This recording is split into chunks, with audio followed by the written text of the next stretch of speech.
ദൈവനാമത്തിന് മഹത്വമുണ്ടായിരിക്കട്ടെ. യേശുക്രിസ്തുവിന്റെ പുതിയ നിയമ രക്ഷയുടെ ഉപദേശം എന്ന വാട്സപ്പ് ഗ്രൂപ്പിൽ നിത്യജീവന്റെ മൊഴികൾ എന്ന വചന പരമ്പരയിൽ അടിയന് വന്ന് പ്രസംഗിക്കുവാൻ ദൈവം ഇടയാക്കിയ കൃപയ്ക്കായി നന്ദിയോടെ സ്തുതിക്കുന്നു. ഇതിന് അവസരം തന്ന എല്ലാ അഡ്മിന്മാരോടുമുള്ള നന്ദിയെ ഇത്തരണത്തിൽ അറിയിക്കുന്നു. അതുപോലെ ഞങ്ങളെ ഫേസ്ബുക്കിലും യൂട്യൂബിലും വാട്സപ്പിലും ശ്രദ്ധിക്കുന്ന എല്ലാ ദൈവമക്കളെയും ദൈവനാമത്തില് വന്ദനം ചെയ്യുന്നു. നമ്മൾ പ്രധാനമായും ചിന്തിച്ചുകൊണ്ടിരുന്ന കർത്താവായ യേശു ക്രിസ്തുവിന്റെ രണ്ടാം വരവിനെ കുറിച്ചുള്ള കാര്യങ്ങളായിരുന്നല്ലോ. അതിനകത്ത് കഴിഞ്ഞ ദിവസങ്ങളിൽ ഞാൻ എടുത്ത വിഷയം എന്തായിരുന്നു? 7 കണ്ണും 7 ആത്മാക്കൾ എന്നുള്ള ആ വിഷയത്തെ കുറിച്ചാണ് പ്രധാനമായിട്ടും ചിന്തിച്ചു കൊണ്ടിരുന്നത്, അല്ലെ? അപ്പൊ 7 ദൈവാത്മാക്കൾ, 7 കണ്ണുകൾ ദൈവത്തിന് ഉണ്ട് എന്നുള്ള കാര്യം വാസ്തവമായി നമുക്ക് പിടികിട്ടിയിരിക്കുന്നു. അപ്പൊ തൃത്വക്കാർ ഇത് കേട്ട് കഴിഞ്ഞപ്പോൾ തൃത്വക്കാർക്ക് ഭയങ്കര വിഷമം. കാരണം എന്ന് വെച്ച് കഴിഞ്ഞാൽ അവരുടെ സിദ്ധാന്തം പൊളിയുകയാണ്. കാരണം വ്യക്തികൾ എന്നുള്ള ആ ഒരു കാര്യം അവിടെ നഷ്ടപ്പെടുന്നു എന്നുള്ളതാണ് പലപ്പോഴും നമുക്ക് മനസ്സിലാക്കാനായിട്ട് സാധിക്കുന്നു. ആ ഒരു കാര്യം അവിടെ പൊളിഞ്ഞു വീഴുന്നു, വ്യക്തികളാണ് എന്നുള്ള കാര്യത്തെക്കുറിച്ച്. ദൈവം ഒരിക്കലും വ്യക്തികളാണ് എന്ന് ദൈവവും പറയുന്നില്ല, യേശു ക്രിസ്തു ഭൂമിയിൽ എത്തിയപ്പോഴും പറയുന്നില്ല വ്യക്തികളാണ് എന്നുള്ള കാര്യത്തെക്കുറിച്ച്.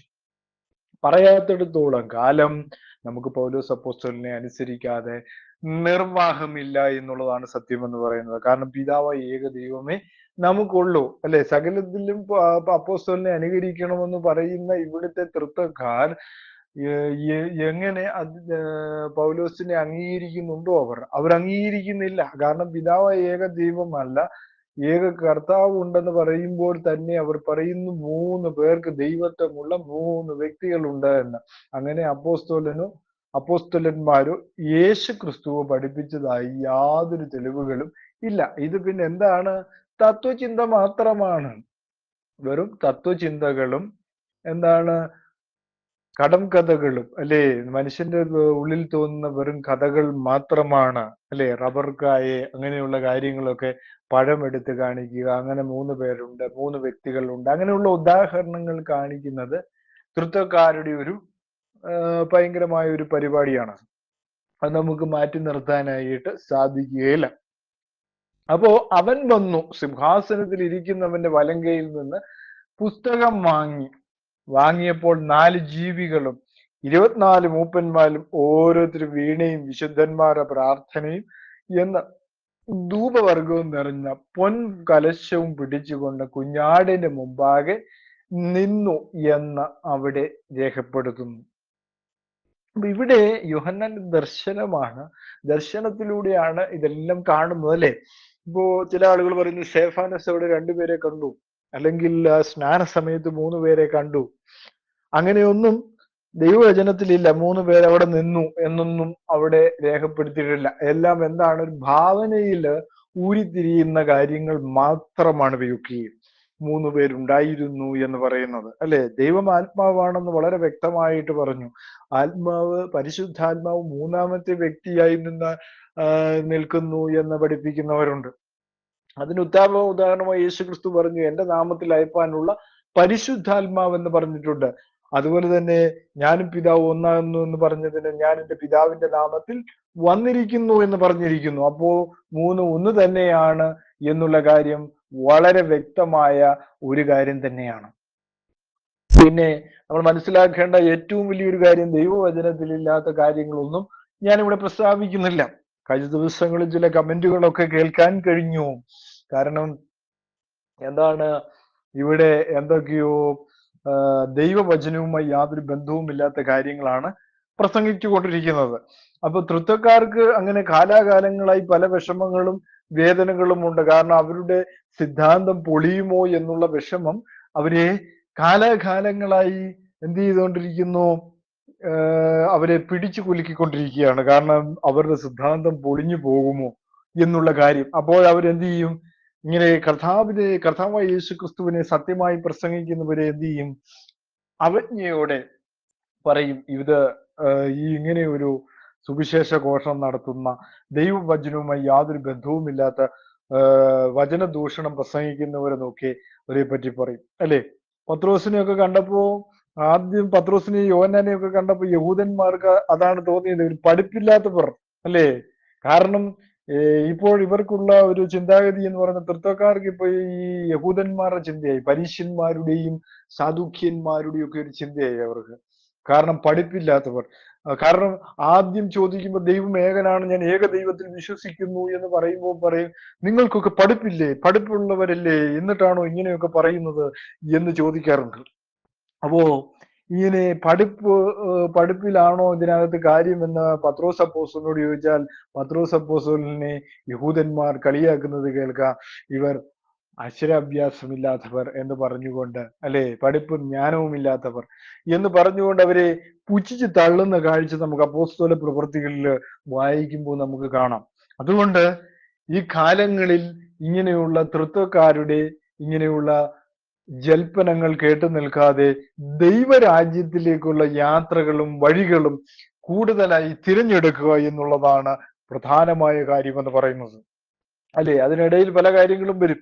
കാരണം സുവിശേഷം മോശമാണ്, കാരണം ഇങ്ങനെയല്ല പ്രസംഗിക്കേണ്ടത്, പ്രബോധനം വേണം, ഇങ്ങനെയുള്ള കാര്യങ്ങളൊക്കെ പല ആളുകളും വന്ന് പറഞ്ഞുകൊണ്ടേയിരിക്കും. പ്രബോധനം വേണം, പ്രബോധനം എന്ന് പറഞ്ഞുകൊണ്ടുള്ള പ്രബോധനം വേണം. അപ്പൊ ദൈവത്തെക്കുറിച്ച് അറിയേണ്ട കാര്യം വളരെ അത്യാവശ്യപരമായ കാര്യമാണ് ഈ കാലങ്ങളിൽ. കാരണം ഏക ദൈവത്തെ പറ്റിയ ദൈവവചനം പറയുന്നുള്ളൂ. കാരണം അപ്പോസ്തലനായ പൗലോസ് പറഞ്ഞിരിക്കുന്നത് എന്താണ്? പിതാവായ ഏക ദൈവമേ നമുക്കുള്ളൂ. അത് അംഗീകരിക്കാൻ കഴിയാത്ത ആൾക്കാരാണ് ഭൂരിഭാഗവും ലേബിൾഡ് ആയിട്ടുള്ള ക്രിസ്ത്യാനികൾ എന്ന് പറയുന്നതിന്റെ പ്രധാനമായ കാര്യം എന്ന് പറയുന്നത്. ലേബിൾഡ് ആയ ക്രിസ്ത്യാനികൾ വിശ്വസിക്കുന്നത് 3 പേരാണെന്നും 3 ദൈവങ്ങളാണെന്നും 3 വ്യക്തികളാണെന്നും പറഞ്ഞവരെ പഠിപ്പിച്ച് അങ്ങനെ വെച്ചിരിക്കുകയാണ്.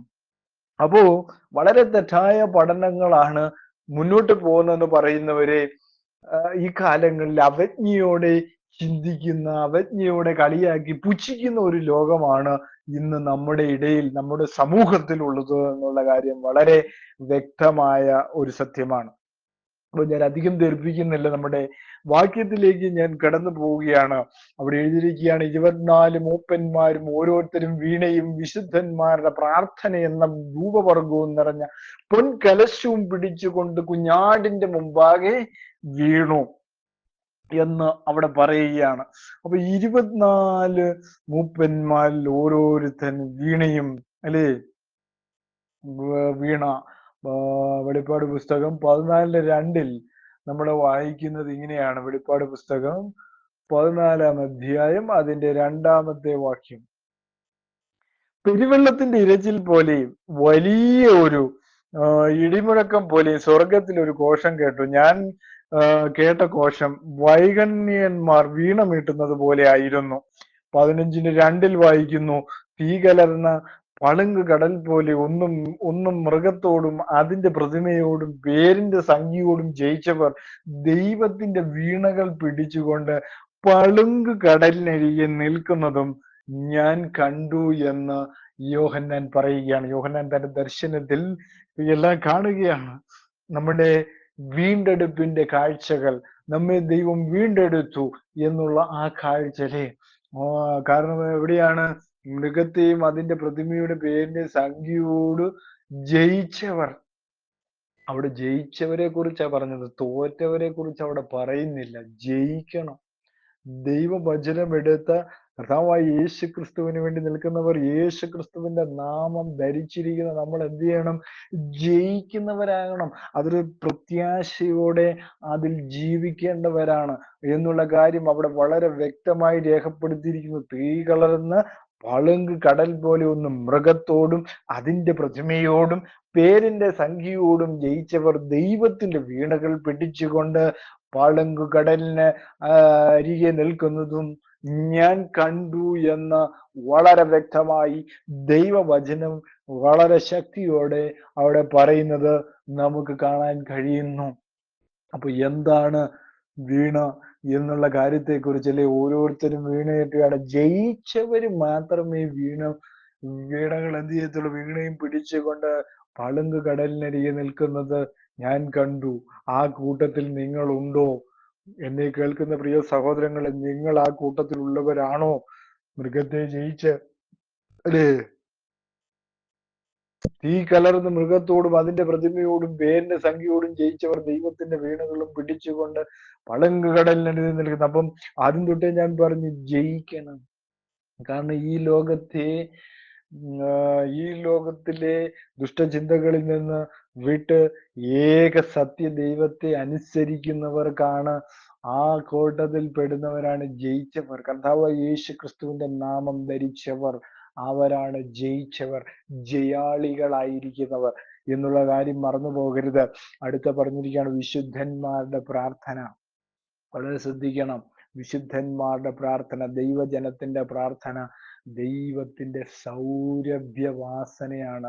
അത് സ്വർഗത്തിൽ എന്ത് ചെയ്തുകൊണ്ടിരിക്കുകയാണ്? സൂക്ഷിക്കപ്പെടുകയും ദൈവത്തിന് അർക്കപ്പെടുകയും ദൈവത്തിന് അർപ്പിക്കുകയും ചെയ്യുന്നു. അല്ലെ? വെളിപ്പാട് പുസ്തകം 8:3 നമ്മൾ കാണുന്നു. വെളിപ്പാട് പുസ്തകം 8-ാം അധ്യായം അതിന്റെ 3-ാമത്തെ വാക്യത്തിൽ മറ്റൊരു ദൂതൻ ഒരു സ്വർണ ധൂപ കലശവുമായി വന്ന് യാഗപീഠത്തിന് അരികെ നിന്ന് സിംഹാസനത്തിന് മുമ്പിലുള്ള സ്വർണപീഠത്തിന്മേൽ സകല വിശുദ്ധന്മാരോടും പ്രാർത്ഥനയോട് ചേർക്കേണ്ടതിന് വളരെ ധൂപവർഗം അവന് കൊടുത്തു. അല്ലെ? നമുക്കെല്ലാം അറിയാവുന്ന ഒരു കാര്യമാണ്, ഓർത്തഡോക്സ് എന്ന സംഘടനയ്ക്ക് ഒരു ധൂപക്കുറ്റി വീശലുണ്ട്. അതിനെ പല ആളുകളും പറഞ്ഞ എന്താണ്, ഈ ധൂപത്തിന്റെ കാര്യമാണ് അവിടെ പറഞ്ഞിരിക്കുന്നത്. ഇത് പ്രാർത്ഥനയാകുന്ന ധൂപത്തെ കുറിച്ചാണ്. പഴയ നിയമത്തിൽ ഒരു ധൂപപീഠം ഉണ്ടായിരുന്നു. പക്ഷെ ഇന്ന് എന്താണ്? പ്രാർത്ഥനയാകുന്ന, അല്ലെ, പ്രാർത്ഥനകൾ കൊണ്ടുള്ള സൗരഭ്യവാസനയോടുകൂടിയ എന്താണ് പ്രാർത്ഥനയോടുകൂടെ ചേർക്കേണ്ടതിന് വളരെ ധൂപവർഗം അവന് കൊടുത്തു എന്ന് അവിടെ രേഖപ്പെടുത്തിയിരിക്കുന്നു. അപ്പൊ ധൂപം വീശിയാൽ അത് പ്രാർത്ഥനയുമായിട്ട് സാമ്യമാവുമോ? ഒരിക്കലും ആകില്ല എന്നുള്ളതാണ് സത്യം എന്ന് പറയുന്നത്. അപ്പൊ ഇവിടെ കാണിക്കുന്നതെല്ലാം എന്താണ്? തെറ്റാണ്, വളരെ തെറ്റായ കാര്യങ്ങൾ തന്നെയാണ്. അല്ലെ? ധൂപവർഗമാണെന്ന് പറയുമ്പോൾ കുന്തിരിക്കം കൊണ്ട് എന്താ പറയുക, ഈ ധൂപക്കുറ്റി വീശി കഴിയുന്ന കാര്യമല്ല ഇവിടെ പറയുന്നത്. പല ആളുകളും അങ്ങനെ വരെ വ്യാഖ്യാനിച്ച ആൾക്കാർ ഇന്ന് ഈ ലോകത്തുണ്ട്. അപ്പൊ എന്താണ്? 7 മുദ്രകളുള്ള പുസ്തകങ്ങൾ തുറക്കുന്നതിനുള്ള ബന്ധത്തിൽ എന്താണ് അതിനുള്ള ചില പ്രാധാന്യത്തെ ഇവിടെ സൂചിപ്പിക്കുന്നതിനുള്ള പ്രസ്താവന മാത്രമാണ് നമുക്കിവിടെ കാണാൻ കഴിയുന്നത്. അപ്പൊ ധൂപവർഗം നിറഞ്ഞ് പൊൻകലശവും പിടിച്ചുകൊണ്ട് കുഞ്ഞാടിന്റെ മുമ്പാകെ വീണു. പ്രാർത്ഥനയോടെ കർത്താവിന്റെ മുമ്പിൽ വീണു. പുസ്തകം വാങ്ങുവാനും അതിന്റെ മുദ്ര പൊട്ടിപ്പാനും നീ യോഗ്യൻ, നീ അറക്കപ്പെട്ടു, നിന്റെ രക്തം കൊണ്ട് സർവഗോത്രത്തിലും ഭാഷയിലും വംശത്തിലും ജാതികളിൽ നിന്നുള്ളവരെ ദൈവത്തിനായിട്ട് വിലയ്ക്ക് വാങ്ങി. അല്ലേ? അപ്പൊ കർത്താവായ യേശു ക്രിസ്തുവിന്റെ ആ ഒരു എന്താ പറയാ, ക്രൂശും മരണത്തെ അനുസ്മരിക്കുകയാണ്. കർത്താവിന്റെ യാഗത്തെ പ്രധാനമായിട്ടും അനുസ്മരിക്കുന്ന ആ ചടങ്ങിനെ കുറിച്ചാണ് അവിടെ പറഞ്ഞിരിക്കുന്നത്. വളരെ ചിന്തിക്കേണ്ട ഒരു സത്യമാണ്. അവിടെ എഴുതിയിരിക്കുകയാണ്, യോഹന്നാനോട് വെളിച്ചെടുത്ത് കാണിക്കുകയാണ് ദൈവം. എന്താണ്? മുദ്ര പൊട്ടിപ്പാൻ യോഗ്യൻ എന്തുകൊണ്ടാണ്? അത് ദൈവമായതുകൊണ്ട് തന്നെയാണ് അവൻ മുദ്ര പൊട്ടിക്കുന്നത്. 2, എന്താണ്?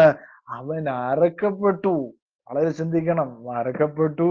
അവന്റെ രക്തം കൊണ്ട് സർവഗോത്രത്തിലും ഭാഷയിലും വംശത്തിലും ജാതിയിൽ നിന്നുള്ളവരെ എല്ലാം ദൈവത്തിനായി വിലയ്ക്ക് വാങ്ങി. അല്ലേ? താൻ മനുഷ്യനായി നിന്നുകൊണ്ട് തന്റെ ദൈവത്വത്തിലേക്ക് അനേകരെ വിലയ്ക്ക് വാങ്ങി എന്നുള്ള കാര്യമാണ് അവിടെ പറയുവാനുള്ളത്. കാരണം വേറെ ആർക്കും കഴിയില്ല. കാരണം പ്രപഞ്ചം മുഴുവൻ നിറഞ്ഞു നിൽക്കുന്ന ദൈവം മനുഷ്യനായി വെളിപ്പെട്ട് അനേകരുടെ പാപങ്ങൾക്ക് വേണ്ടി അറുക്കപ്പെട്ട്, അല്ലേ, അറുക്കപ്പെട്ട ആ രക്തം കൊണ്ട് സർവഗോത്രത്തിലും ഭാഷയിലും വംശത്തിലും ജാതിയിൽ നിന്നുള്ളവരെ എന്താണ്? ദൈവത്വത്തിലേക്ക് വിലയ്ക്ക് വാങ്ങി. ആ ഒരു കാര്യമാണ് അവിടെ പറയുന്നത്. ഞങ്ങളുടെ ദൈവത്തിന് അവരെ രാജ്യവും പുരോഹിതന്മാരുമാക്കി വെച്ചു. അവിടെ ചിന്തിക്കേണ്ട ഒരു കാര്യമാണ്, ഞങ്ങളുടെ ദൈവത്തിന് അവരെ രാജ്യവും പുരോഹിതരും ആക്കി വെച്ചു. അവർ ഭൂമിയിൽ വാഴുന്നു എന്നൊരു പാട്ട് അവൻ പാടുന്നു എന്ന് അവിടെ രേഖപ്പെടുത്തിയിരിക്കുന്നു. അപ്പോൾ രാജ്യവും പുരോഹിതന്മാരുമാക്കി. എങ്ങനെ? കർത്താവിന്റെ അറുക്കപ്പെടലിലൂടെ. കർത്താവ് അറുക്കപ്പെട്ടു. സകല ഗോത്രത്തിലും ഭാഷയിലും വംശജാതിയിൽ നിന്നുള്ളവരെ ദൈവത്തിന് വേണ്ടി വിലയ്ക്ക് വാങ്ങിയപ്പോൾ എന്താണ് അവിടെ സംഭവിച്ചത്? അവരെ രാജ്യവും പുരോഹിതന്മാരുമാക്കി വെച്ചു. അവർ ഭൂമിയിൽ വാഴുന്നു എന്നൊരു പാട്ട് അവർ പാടുന്നു. അപ്പോ നമ്മള് ഭൂമിയിൽ വാഴുന്നു എന്ന് പറയുമ്പോ അവിടെ മനസ്സിലാക്കേണ്ട ഒരു കാര്യം, വെളിപ്പാട് പുസ്തകം 3-ാം അധ്യായം അതിന്റെ 21-ാമത്തെ വാക്യം. 21-ാമത്തെ വാക്യത്തിൽ പറയുന്നു, ജയിക്കുന്നവൻ ഞാൻ എന്നോട് കൂടെ എന്റെ സിംഹാസനത്തിൽ ഇരുപ്പാൻ വരം നൽകും. ഞാൻ ജയിച്ച് എന്റെ പിതാവിനോട് കൂടെ അവന്റെ സിംഹാസനത്തിൽ ഇരുന്ന പോലെ തന്നെ. വളരെ ചിന്തിക്കേണ്ട ഒരു വസ്തുതയാണ്. ജയിക്കുന്നവന് ഞാൻ എന്നോട് കൂടി എന്റെ സിംഹാസനത്തിൽ ഇരുപ്പാൻ. ഞാൻ പറഞ്ഞു, സ്വർഗത്തിൽ 2 സിംഹാസനങ്ങളില്ല. പിതാവിനും പുത്രനും പരിശുദ്ധാത്മാവിനും അല്ലെങ്കിൽ 3 പേർക്കുള്ള സിംഹാസനമൊന്നും അവിടെയില്ല. ജയിക്കുന്നവന് ഞാൻ എൻ്റെ കൂടി എന്താണ് എന്റെ സിംഹാസനത്തിൽ ഇരിപ്പാനായിട്ട് വരം നൽകും എന്ന് അവിടെ രേഖപ്പെടുത്തിയിരിക്കുന്നു. ഞാൻ ജയിച്ച എന്റെ പിതാവിനോട് കൂടെ അവന്റെ സിംഹാസനത്തിൽ ഇരുന്ന പോലെ തന്നെ എന്ന് അവിടെ പറയുന്നു. അപ്പൊ ഒരു മാതൃകയെ കുറിച്ചാണ് അവിടെ പറയുന്നത്. നമുക്ക് വേണ്ടി ഒരു മാതൃക അവിടെ കാണിച്ചതിനെ കുറിച്ചാണ്. ഇനി നമ്മള് യെശയ്യാവിന്റെ പുസ്തകത്തിലേക്ക് വരുമ്പോൾ, യെശയ്യാവിന്റെ പുസ്തകം 9-ാം അധ്യായം അതിന്റെ 6-ാമത്തെ വാക്യത്തിൽ നമ്മൾ വായിക്കുന്നുണ്ട്. 9-ാം അധ്യായം 6-ാമത്തെ വാക്യം. നമുക്കൊരു ശിശു ജനിച്ചിരിക്കുന്നു, നമുക്കൊരു മകൻ നൽകപ്പെട്ടിരിക്കുന്നു, ആധിപത്യം അവന്റെ തോളിലിരിക്കും. അവൻ അത്ഭുത മന്ത്രി, വീരനാം ദൈവം, നിത്യപിതാവ്, സമാധാന പ്രഭു എന്ന പേർ വിളിക്കപ്പെടും. അപ്പൊ യെശയ്യാവ് ഇതൊക്കെ സംഭവിക്കുന്നതിന് മുമ്പ് എഴുതിയിരുന്ന കാര്യമാണ്, അല്ലെ? അപ്പൊ നമുക്കൊരു ശിശു ജനിച്ചിരിക്കുന്നു. കാരണം ദൈവം മനുഷ്യനുമല്ല, മനുഷ്യപുത്രനുമല്ല. വളരെ ചിന്തിക്കേണ്ട ഒരു വാസ്തവമാണ്. പ്രപഞ്ചം മുഴുവൻ നിറഞ്ഞിരിക്കുന്ന ദൈവം മനുഷ്യനല്ല, മനുഷ്യപുത്രനുമല്ല. പിന്നെ അവൻ മനുഷ്യനാകുകയായിരുന്നു, അല്ലെ? മനുഷ്യനായി തീരുകയായിരുന്നു. അതാണ് സത്യം എന്ന് പറയുന്നത്. അതുകൊണ്ടാണ് അവിടെ പറഞ്ഞിരുന്നത് ശിശുവായിട്ട് ദൈവം ജനിച്ചു എന്ന് പറയുമ്പോൾ അവിടെ മനസ്സിലാക്കണം, ദൈവം മനുഷ്യനുമല്ല, മനുഷ്യപുത്രനുമല്ല എന്നുള്ള സത്യം. എന്താണ്? അവൻ മനുഷ്യനായിട്ട് വെളിപ്പെട്ടപ്പോൾ ആധിപത്യം ആരുടെ തോളിലിരിക്കും? അവന്റെ തോളിലിരിക്കും. അവൻ അത്ഭുത മന്ത്രിയുമാണ്, വീരനായ ദൈവവും എന്ന് വളരെ വ്യക്തമായിട്ട് രേഖപ്പെടുത്തിയിരിക്കുന്നു. അപ്പൊ ദൈവം മനുഷ്യനായി കഴിയുമ്പോൾ അവന്റെ അത്ഭുത മന്ത്രിത്വത്തിന് യാതൊരു മാറ്റവുമില്ല, അവന്റെ വീരത്വത്തിന് മാറ്റമില്ല. അവൻ തന്നെയാണ് നിത്യപിതാവ്, അല്ലേ? അവൻ പിതാവ് തന്നെയാണ്, യാതൊരു മാറ്റവും അവിടെയില്ല. അവൻ സമാധാന പ്രഭു എന്ന പേർ വിളിക്കപ്പെടും എന്ന് അവിടെ രേഖപ്പെടുത്തിയിരിക്കുന്നു. അപ്പൊ എന്താണ് നമ്മൾ മനസ്സിലാക്കേണ്ടത്? ദൈവത്വവും മനുഷ്യത്വവുമുണ്ട്. 2 കാര്യങ്ങളാണ് അവിടെ സംഭവിച്ചത്. ദൈവം മനുഷ്യനായിട്ട് വെളിപ്പെടുന്നു. മനുഷ്യനായിട്ട് വെളിപ്പെട്ടപ്പോൾ അവൻ പിതാവ് തന്നെയാണ്. അതുകൊണ്ടാണ് പീലിപ്പോസ് ചോദിക്കുമ്പോൾ പറയുന്ന ഒരു കാര്യമുണ്ട്, ഇത്രയും നാളും ഞാൻ നിങ്ങളോട് കൂടെ ഇരുന്നിട്ട് നീ എന്നെ അറിയുന്നില്ലയോ പീലിപ്പോസേ എന്ന് ചോദിക്കാനുള്ള വളരെ വ്യക്തമായ സത്യങ്ങളിൽ ഒന്നെന്ന് പറയുന്നത്, അല്ലേ? അതുകൊണ്ടാണ് അവൻ യാതൊരു മാറ്റവും അതിനകത്ത് ഉണ്ടാകുന്നില്ല. തന്റെ മാറ്റങ്ങളിലൊന്നും താൻ മാറ്റം വരുത്തുന്നില്ല. താൻ മനുഷ്യനായി എന്ന് പറഞ്ഞുകൊണ്ട് തന്നിൽ നിന്ന് ആ ഒരു പദവികളൊന്നും മാറുന്നില്ല എന്നുള്ളതാണ് അതിനകത്തെ പ്രധാനമായ സത്യം എന്ന് പറയുന്നത്. ചില ആളുകൾ വിശ്വസിക്കുന്നുണ്ട് മനുഷ്യനും കൂടിയുണ്ട്. അങ്ങനെ ഒരു പ്രസ്താവനയെ ദൈവവചനം പറയുന്നില്ല എന്നുള്ളതാണ് പ്രധാനമായ സത്യം എന്ന് പറയുന്നത്. വേറെ മനുഷ്യൻ കൂടിയുണ്ട്. അല്ല, സത്യം എന്താണിത്? വീരനായ ദൈവം തന്നെ മനുഷ്യനായി വെളിപ്പെടുന്നതിനെ കുറിച്ചാണ് വളരെ വ്യക്തമായി അവിടെ രേഖപ്പെടുത്തിയിരിക്കുന്നത്. ഇനി വെളിപ്പാട് പുസ്തകം 20-4 പോകുമ്പോൾ, വെളിപ്പാട് പുസ്തകം 20-ാം അധ്യായം അതിന്റെ 4-ാമത്തെ വാക്യത്തിൽ പറയുന്നു, ഞാൻ ന്യായാസനങ്ങളെ കണ്ടു, അവയിൽ ഇരിക്കുന്നവർക്ക് ന്യായവിധിയുടെ അധികാരം കൊടുത്തു. യേശുവിന്റെ സാക്ഷ്യവും ദൈവവചനം നിമിത്തവും തലഛേദിക്കപ്പെട്ടവരും മൃഗത്തെയോ അതിന്റെ പ്രതിമയോ നമസ്കരിക്കാതിരുന്നവരെയും നെറ്റിയിലും കൈമേലും അതിന്റെ മുദ്ര കൈക്കൊള്ളാതിരുന്നവരുമായ അവരുടെ ആത്മാക്കളെയും ഞാൻ കണ്ടു. അവർ ജീവിച്ച് 1000 ആണ്ട് ക്രിസ്തുവിനോടൊപ്പം വാണു എന്നാണ് അവിടെ രേഖപ്പെടുത്തിയിരിക്കുന്നത്. അവിടെ ചില പോയിന്റുകൾ നമ്മൾ അടയാളപ്പെടുത്തി നമ്മൾ ചിന്തിക്കുമ്പോൾ, ഞാൻ ന്യായാസനങ്ങളെ കണ്ടു, അവയിൽ ഇരിക്കുന്നത് ന്യായവിധിയുടെ അധികാരം കൊടുത്തു. അപ്പൊ ദൈവം ചിലർക്ക് ന്യായവിധിയുള്ള അധികാരങ്ങൾ കൊടുക്കും. അതാണ് അവിടെ പറഞ്ഞിരിക്കുന്നത്. അവിടെ പറഞ്ഞിരിക്കുകയാണ് യേശുവിന്റെ സാക്ഷ്യവും ദൈവവചനവും നിമിത്തം. അപ്പൊ കർത്താവായ യേശു ക്രിസ്തുവിനെ ശാസിക്കുന്നതിലാണ് കാര്യം. അവൻ ദൈവമായിരുന്നു, സാക്ഷാൽ ദൈവമായവൻ മനുഷ്യനായി വെളിപ്പെട്ടു എന്നുള്ള സാക്ഷ്യം വെളിപ്പെടുത്തുന്നവന് മാത്രമേ അവിടെ രക്ഷയുള്ളൂ. ദൈവവചനവും നിമിത്തം തലഛേദിക്കപ്പെട്ടവരും ദൈവവചനവും, അതായത് ദൈവത്തിന്റെ വചനവും, അവന്റെ വചനം അല്ലെ, കർത്താവിന്റെ വചനം അല്ലെ, ആ വചനം അനുസരിച്ച് നിമിത്തം തലഛേദിക്കപ്പെട്ടവരും, മൃഗത്തെയും അതിന്റെ പ്രതിമയും നമസ്കരിക്കാതിരിക്കുന്നവരും, നെറ്റിമേലും കൈമേലും അതിന്റെ മുദ്ര കൈക്കൊള്ളാതെ ആയിരിക്കുന്നവരുടെയും ആത്മാക്കളെയും ഞാൻ കണ്ടു. അവർ 1000 ആണ്ട് ക്രിസ്തുവിനോട് കൂടെ വാണു. ആരുടെ കൂടെയാണ് നമ്മൾ വാഴാൻ പോകുന്നത്? കർത്താവ് യേശു ക്രിസ്തുവിന്റെ കൂടെയാണ് നമ്മൾ 1000 ആണ്ട് വാഴാൻ പോകുന്നത്. അതിനുവേണ്ടി ഞാനും നിങ്ങളും ഒരുങ്ങേണ്ടത് വളരെ അത്യാവശ്യമാണ്. അല്ലെങ്കിൽ എന്താണ്, യാതൊരു പ്രയോജനവും ഈ ലോകത്ത് ജീവിച്ചിട്ട് ഇല്ല എന്നുള്ളതാണ് സത്യമെന്ന് പറയുന്നത്. 6-ാമത്തെ വാക്യത്തിൽ പറയുന്നു, ഇത് ഒന്നാമത്തെ പുനരുത്ഥാനത്തിൽ പങ്കുള്ളവൻ ഭാഗ്യവാൻ, ഭാഗ്യവാനും വിശുദ്ധനുമാകുന്നു. അപ്പൊ ഒന്നാമത്തെ പുനരുത്ഥാനത്തിൽ, അതായത് ഒന്നാമത്തെ പുനരുത്ഥാനത്തിൽ പങ്കുള്ളവൻ ആരാണ്? ഭാഗ്യവാനുമാണ്, വിശുദ്ധനും കൂടിയാണവൻ. അവരുടെ മേൽ അല്ലെ, ഇവിടെ ചില സംഘടനകളൊക്കെ വിശുദ്ധന്മാരെ തിരഞ്ഞെടുക്കും. അതെന്തർത്ഥത്തിലാണെന്ന് ഒരു പിടുത്തവും ഇല്ല. ദൈവം തിരഞ്ഞെടുക്കാതെ ഒരിക്കലും ഒരു വിശുദ്ധനും ആകത്തില്ല. ഇവിടെ പറഞ്ഞേക്കുകയാണ് എങ്ങനെയാണ് വിശുദ്ധനാകേണ്ടതെന്നുള്ള കാര്യത്തെക്കുറിച്ച് വളരെ വ്യക്തമായിട്ട് പറഞ്ഞിട്ടുണ്ട്. അത് അവർക്കൊരു പാഠമാണിത്. ശ്രദ്ധിക്കുക, ഒന്നാമത്തെ പുനരുദ്ധാനത്തിൽ പങ്കുള്ളവൻ ഭാഗ്യവാനും വിശുദ്ധനുമാകുന്നു. അല്ലെ, ദൈവം തെരഞ്ഞെടുക്കാതെ ഒരുത്തനും വിശുദ്ധനാകത്തില്ല. അതായത് ഒന്നാമത്തെ പുനരുദ്ധാനത്തിൽ പങ്കെടുത്തെന്ന് പറഞ്ഞാൽ ദൈവം പറയണം അവൻ വിശുദ്ധനാണെന്ന്. മനുഷ്യൻ തെരഞ്ഞെടുത്താലൊന്നും അവൻ വിശുദ്ധനാകില്ല.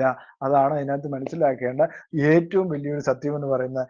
അവരുടെ മേൽ രണ്ടാം മരണത്തിന് അധികാരമില്ല. അപ്പം 2 മരണമുണ്ട് എന്നുള്ള കാര്യം വളരെ വാസ്തവപരമായ കാര്യമാണ്. അല്ലെ, ഒന്ന് ജഡീയമാണെങ്കിൽ രണ്ടാമത് ആത്മീയ മരണമാണ്. 2 മരണങ്ങൾ. അല്ലെ, അവിടെ ചിന്തിക്കേണ്ട ഒരു കാര്യം തന്നെയാണ്. 2 മരണങ്ങളെ കുറിച്ച് അവിടെ പറയുന്നു. അല്ലെ, 2-ാം മരണത്തിന് അധികാരമില്ല.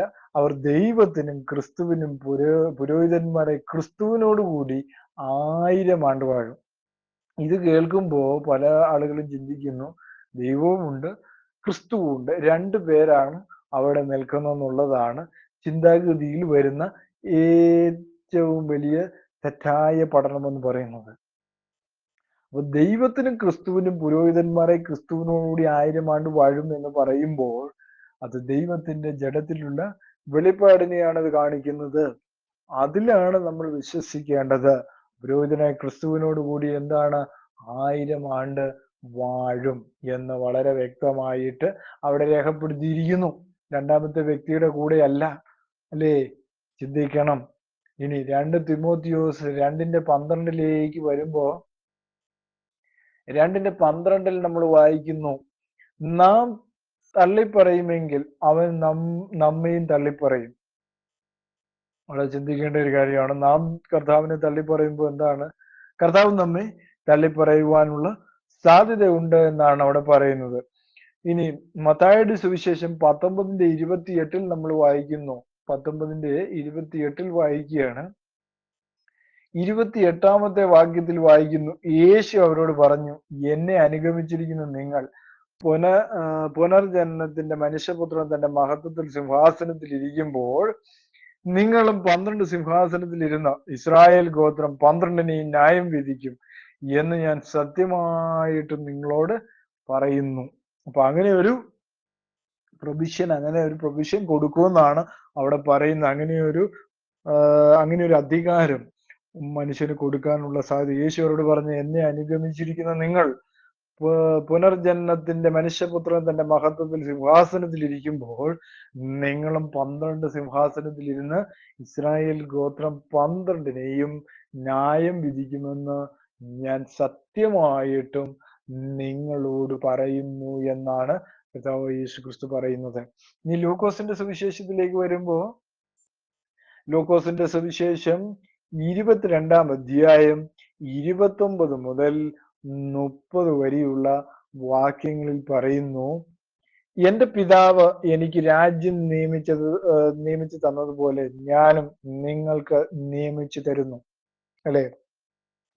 അപ്പൊ എല്ലാം പിതാവിന്റെ മഹത്വത്തിലാണ് യേശു ക്രിസ്തു പറയുന്നത്. താൻ മനുഷ്യനായി നിന്നപ്പോഴും എന്താണ്, എല്ലാം മഹത്വം മുഴുവൻ ആകെ ഉള്ളൂ പിതാവിനെ ഉള്ളൂ. കാരണം എന്താണ്, ദൈവത്വത്തിലാണ് മഹത്വം ഉള്ളത്. അതുകൊണ്ടാണ് യേശു ക്രിസ്തു അങ്ങനെ പറഞ്ഞത്. മനുഷ്യനായിട്ട് നിന്നും മഹത്വീകരിക്കാൻ കഴിയുകയില്ല എന്നുള്ളതാണ് പ്രധാനമായ സത്യം എന്ന് പറയുന്നത്. അതാണ് അവിടെ പറഞ്ഞിരിക്കുന്നത്. അതാണ് അവിടെ നമ്മൾ മനസ്സിലാക്കേണ്ട ഏറ്റവും വലിയൊരു കാര്യം. 30-ാമത്തെ വാക്യത്തിൽ, നിങ്ങൾ എന്റെ രാജ്യത്തിൽ എന്റെ മേശയെങ്കിൽ തിന്നു കുടിക്കുകയും സിംഹാസനങ്ങളിൽ ഇസ്രായേൽ ഗോത്രം 12നെ ന്യായം വിധിക്കുകയും ചെയ്യും. അവിടെ കർത്താവ് വലിയൊരു ഭാഗ്യം നമുക്ക് തരികയാണ്. നിങ്ങൾ എന്റെ രാജ്യത്തിൽ എന്റെ മേശയെങ്കിൽ തിന്നു കുടിക്കുകയും സിംഹാസനങ്ങളിൽ ഇരുന്ന് ഇസ്രായേൽ ഗോത്രം 12നെയും ന്യായം വിധിക്കുകയും ചെയ്യും എന്ന് അവിടെ രേഖപ്പെടുത്തിയിരിക്കുന്നു. അപ്പൊ വലിയൊരു ഭാഗ്യത്തിലേക്കാണ്, കർത്താവിന്റെ രാജ്യത്തിലേക്ക് നമ്മൾ പ്രവേശിക്കുമ്പോൾ നമുക്ക് ലഭിക്കുന്ന കാര്യങ്ങളെ കുറിച്ച് അവിടെ പറഞ്ഞിരിക്കുകയാണ്. അപ്പൊ ചിലർ പറയുന്നത് ശിഷ്യന്മാരോട് മാത്രമായിട്ട് പറഞ്ഞതാണെന്നല്ല, ജയിക്കുന്നവർക്ക് മാത്രമേ ഇതൊക്കെ ലഭിക്കുകയുള്ളൂ, അല്ലാത്തവർക്ക് ഇതൊന്നും ലഭിക്കുവാൻ യാതൊരു സാധ്യതയുമില്ല.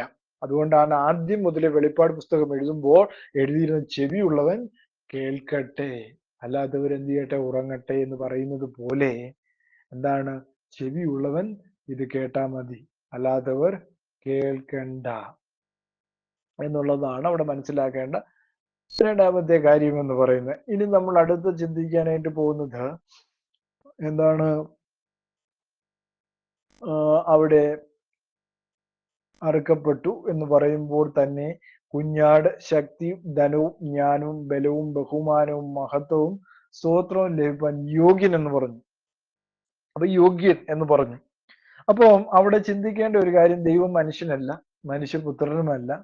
പക്ഷെ പഴയ നിയമത്തിൽ യഹോവയായ ദൈവം പറയുന്നു, എന്റെ മഹത്വം ഞാൻ ആർക്കും വിട്ടുകൊടുത്തിട്ടില്ല, രണ്ടാമത്തെ ഒരു വ്യക്തിക്ക് വിട്ടുകൊടുക്കുകയോ ഇല്ല. ദൈവത്തിന്റെ മനുഷ്യത്വത്തിനാണ് മഹത്വവും ബഹുമാനവും ജ്ഞാനവും ബലവും അവിടെ കൊടുക്കുന്നത്. വേറെ ആൾക്ക് അല്ല അവിടെ കൊടുക്കുന്നത്, രണ്ടാമത്തെ വ്യക്തിക്കല്ല. ദൈവത്തിന്റെ മനുഷ്യത്വത്തിനാണ് ആ ധനവും ജ്ഞാനവും ബലവും ബഹുമാനവും മഹത്വവും സ്തോത്രവും കൊടുക്കുന്നതിനെ കുറിച്ച് അവിടെ പറയുന്നത്. അല്ലെ? അപ്പൊ വെളിപ്പാട് പുസ്തകം 4-ാം അധ്യായം അതിന്റെ 11-ാമത്തെ വാക്യത്തിൽ നമ്മൾ വായിക്കുന്നു. വെളിപ്പാട് പുസ്തകം 4-ാം അധ്യായം അതിന്റെ 11-ാമത്തെ വാക്യം, കർത്താവേ, നീ സർവവും സൃഷ്ടിച്ചവനും എല്ലാം നിന്റെ ഇഷ്ടഹേതുവായി ഉണ്ടായതും സൃഷ്ടിക്കപ്പെട്ടതും ആകയാൽ മഹത്വവും ബഹുമാനവും ശക്തിയും കൈക്കൊള്ളുവാൻ യോഗ്യൻ എന്ന് പറഞ്ഞുകൊണ്ട് തങ്ങളുടെ കിരീടങ്ങളെ സിംഹാസനത്തിന് മുമ്പിൽ ഇടും എന്ന് അവിടെ രേഖപ്പെടുത്തിയിരിക്കുന്നു. 5:12 പറയുന്നു, 5-ാം അധ്യായം അതിന്റെ 12-ാമത്തെ വാക്യത്തിൽ, അവർ അത്യുച്ചത്തിൽ അറുക്കപ്പെട്ട കുഞ്ഞാടും ശക്തിയും ധനവും ജ്ഞാനവും ബലവും ബഹുമാനവും മഹത്വവും സ്തോത്രവും ലഭിക്കാൻ യോഗ്യൻ എന്ന് പറഞ്ഞു. അപ്പോ ദൈവം തന്റെ മഹത്വം രണ്ടാമതൊരു വ്യക്തിക്ക് കൊടുക്കുവാൻ ഒരു സാധ്യതയും ഇല്ല എന്നുള്ളതാണ്. കാരണം എന്താണ്, ദൈവം മനുഷ്യനുമല്ല മനുഷ്യപുത്രനുമല്ല എന്നുള്ള കാര്യം ഇവിടെ നമ്മൾ ഓർക്കേണ്ടതാണ്. അല്ലേ?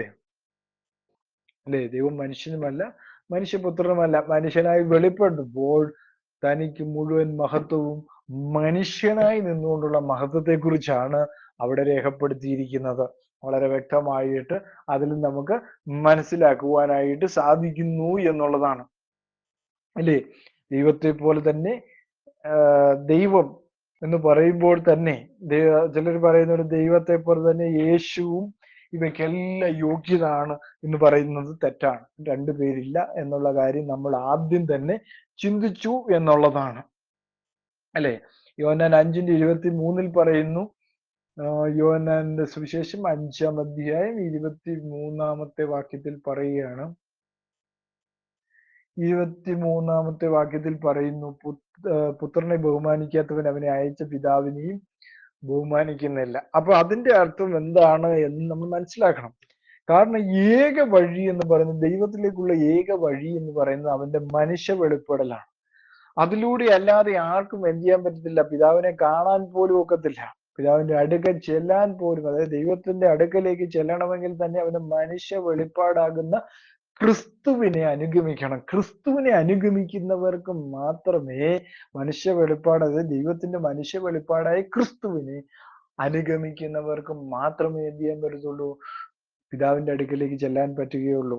അതുകൊണ്ടാണ് പറഞ്ഞിരിക്കുന്നത്, നമുക്ക് ദൈവത്തെ ബഹുമാനിക്കണമെങ്കിൽ അത് മനുഷ്യത്വത്തെ ആദ്യം ബഹുമാനിക്കണം. ദൈവത്തിന്റെ ഏക മനുഷ്യൻ, അതായത് ദൈവം മനുഷ്യനായി വെളിപ്പെട്ട യേശു ക്രിസ്തുവിനെ ആദ്യം ബഹുമാനിച്ചിട്ട് വേണം. അതാണ് വാതിൽ. ആ മനുഷ്യത്വമാണ് ഏക വാതിൽ എന്ന് പറയുന്നത്. ആ വാതിലിലൂടെ അല്ലാതെ ആർക്കും ദൈവത്തിലേക്ക് പ്രവേശിക്കുവാൻ സാധ്യമല്ല എന്ന് ഒരിക്കലൂടെ ഞാൻ ഉറപ്പിച്ചു കൊള്ളട്ടെ. അപ്പോ വളരെ ചിന്തിക്കേണ്ട ഒരു വാസ്തവം തന്നെയാണ് അവിടെ പറയുന്നത്, അല്ലെ? രണ്ട് ദൈവങ്ങളോ രണ്ട് വ്യക്തികളോ അവിടെ ഇല്ല. ആ ദൈവത്തിന്റെ തന്നെ മനുഷ്യ വെളിപ്പാടാണ് യേശുക്രിസ്തു എന്നുള്ള കാര്യം വളരെ വ്യക്തമായ കാര്യമാണ്. അപ്പോൾ സ്വർഗത്തിലും ഭൂമിയിലും ഭൂമിക്ക് കീഴിലും സമുദ്രത്തിലുള്ള സകല സൃഷ്ടിയും അവയിലുള്ളതൊക്കെയും സിംഹാസനത്തിൽ ഇരിക്കുന്നവനും കുഞ്ഞാടിൻ സ്തോത്രവും ബഹുമാനവും മഹത്വവും ബലവും എന്നേക്കും ഉണ്ടാകട്ടെ എന്ന് പറയുന്നത് ഞാൻ കേട്ടു എന്ന് അവിടെ രേഖപ്പെടുത്തിയിരിക്കുന്നു. അപ്പൊ എന്താണ്? ആ മനുഷ്യത്വത്തിന്, അല്ലെ, വളരെയധികം പ്രാധാന്യം അവിടെ കൊടുക്കുന്നു. ദൈവത്തിന്റെ മനുഷ്യത്വത്തിലൂടെ അല്ലാതെ, മനുഷ്യത്വത്തിൽ വിശ്വസിക്കാതെ, ദൈവം മനുഷ്യനായി വെളിപ്പെട്ടു എന്ന് വിശ്വസിക്കാതെ ഒരുവനും ദൈവത്തിലേക്ക് പ്രവേശിക്കുവാൻ സാധ്യമല്ല എന്ന് ഓർപ്പിച്ചുകൊണ്ട് ഈ വചനങ്ങൾ നിങ്ങൾക്ക് അനുഗ്രഹപ്രദമായെങ്കിൽ ദൈവം എല്ലാവരെയും ധാരാളമായി സമൃദ്ധിയായും അനുഗ്രഹിക്കട്ടെ. ആമേൻ.